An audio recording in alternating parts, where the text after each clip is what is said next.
Let's get the take on this from a financial expert at the Berlin University of Applied Sciences, Manfred Jäger-Ambrozewicz. Welcome to the show, first of all. Hello.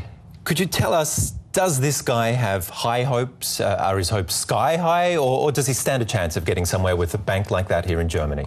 Well, it depends on the expectations. If the expectations are that this kind of banking can have a very large fraction, then I would say that's over-optimistic. But I can figure out that they can have a stable fraction of, let's say, 2 or 3 or 5%, this type of banking. And that's not marginal. That should be recognized as an achievement. And, well, I think that this is possible. If you yourself were looking for an alternative, would you put your money into a bank like this? Maybe not all. Not all of it, maybe part of it. Depends on the specific product that I'm looking for. And yes, I would probably do it. Why? Why would you put even a part of your money in it? Yeah, well, I think it's part of how you feel your life. I mean, whether it's I would enjoy it to to think that I've done something responsible relative to the other part of the societies, and that is what I would think is a motivation for doing it.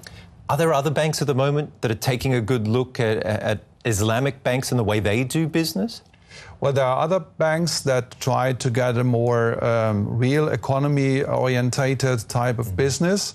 So it's not that this is the only type of banking that is looking to get a more sensible type of banking. But it is specific, of course, the Islamic banking. Because there are banks at the moment that are looking at changing their investment arms, for example. That's one thing. Is there enough change being undertaken by banks? Well, I'm sure that there's enough change taken by banking. So we see that a lot of investment banking is cancelled, and I'm rather sure that investment banking will come back. So we see some swings, and you should not forget that we have totally new regulations. This will also be a pressure for banks. So at the moment, there's a lot of change in banking. I'm not sure whether everything what is going on will be is appropriate, but there is a lot of change, yes. But enough of a swing, enough change since the collapse of Lehman Brothers back in 2008?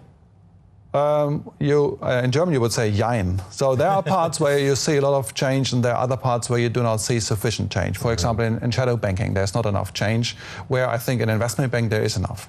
What about a banking union? Is that going to change anything?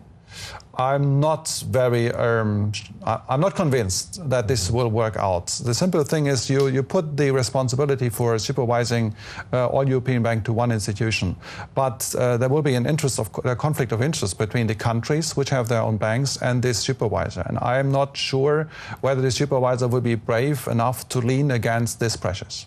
And just yes or no, would that sideline a banking union? Would that sideline the smaller banks like an Islamic bank? I think that's bad for them, because the specificities of specific banks would not be work with a unified approach. Okay, pleasure talking to you, and thank you very much for coming in. Thanks a lot.